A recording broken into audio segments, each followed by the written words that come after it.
Let me paint a picture for you. Your sprint is already behind schedule. A key stakeholder just dropped a small but urgent request into your lap. You look around at your team in the daily stand-up and they just look exhausted. And you're just staring at a dashboard that's lit up with red flags. Yeah. In this constant push for more speed, for more efficiency, we get so focused on the metrics, on the deadlines. But while we're staring at the Gantt chart, there's a silent killer that is often dismantling our projects from the inside out. And that's what we're talking about today, team burnout. So let's dive in. Because to fight this thing, we first have to really understand what it is we're up against. Okay, so before we jump into the strategies, let's start here with section 1, defining the problem. We throw the word burnout around all the time, but in the world of project management, it has a very specific, very destructive meaning. See, this isn't just about a feeling. It's a state of being. It's chronic. It's about exhaustion that leads to cynicism, to detachment, and to a real measurable drop in performance. It directly sabotages our work. And the consequences, well, they're tangible and they are devastating. So here's the bottom line. Burnout is a project risk. It's just as real as a budget overrun or a major technical dependency. It leads to missed deadlines, sloppy work, and people leaving your team. Okay, so now that we know what we're facing, let's look at the first real-world strategy to fight back. Which brings us right to our first strategy, what we're calling workload intelligence. Now, most of us think we're managing workload just because we assign tickets in Jira, but let's be honest, that's not really management. That's just distribution. We have to go deeper than that. And this slide right here, this really captures the huge mindset shift that's required. We have to move from being a reactive ticket pusher to being a proactive capacity planner. It's all about understanding the true weight of the work, not just the number of tasks. And a huge part of that weight comes from work that isn't even ready yet. Seriously, think about this.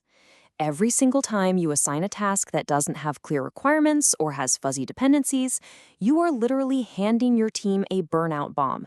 You're forcing them into this painful cycle of chasing down information and then doing rework.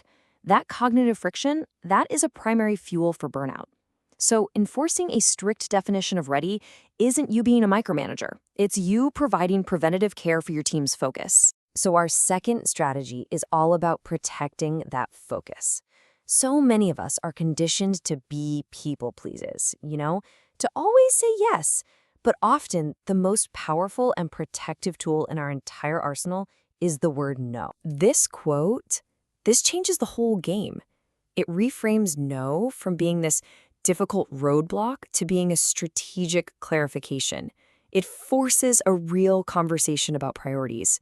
Uncontrolled scope creep is one of the biggest causes of burnout, and asking this simple question is your #1 shield. And this is how you make those tough decisions visible and objective. You use a simple framework, like an impact versus effort matrix. It just takes all the emotion out of the decision-making process. You're not just saying no out of the blue, you're showing them why, based on priorities that everyone has already agreed on. This builds an immense amount of trust.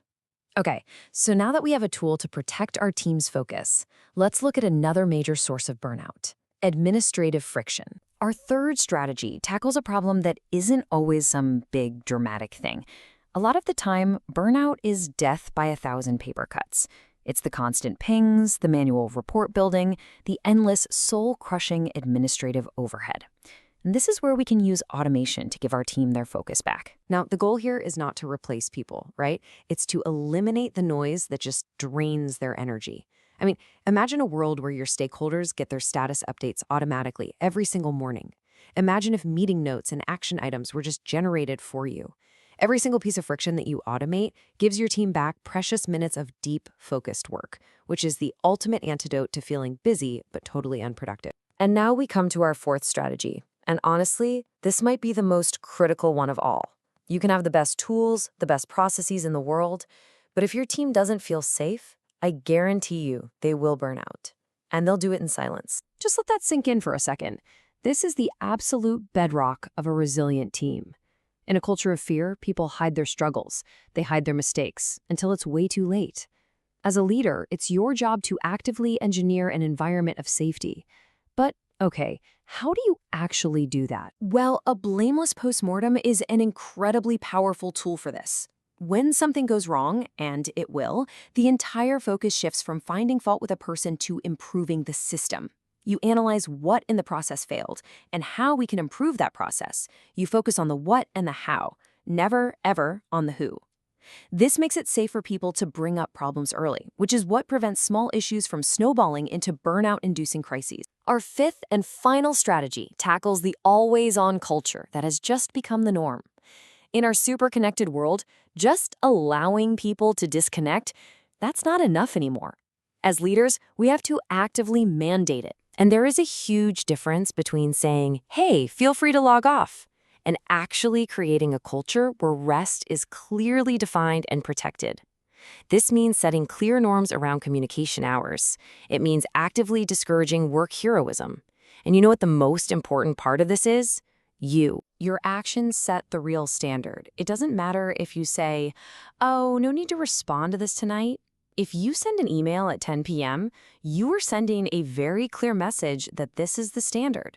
So use your tools. Schedule your messages to arrive during work hours. When you take a vacation, truly disconnect. You have to show your team that rest isn't a weakness. It's a vital part of sustained, high-quality performance. So let's bring it all together. This isn't just a list of vague suggestions. This is a practical, actionable toolkit for building resilient, high-performing teams that can actually last. And let's be crystal clear about something. Managing your team's well-being is not a soft skill. A burnt-out team is the single biggest unmanaged risk on most projects today. Treating this as a core competency, well, that's the mark of a truly great project manager. So, I'll just leave you with this question. Your ultimate job isn't just to manage tasks and push timelines. It's to create an environment where your team can do their best work sustainably. It's about deciding if you want to be a firefighter, constantly reacting to crises, or an architect, carefully building a system that's designed to prevent them from ever starting. The choice is yours.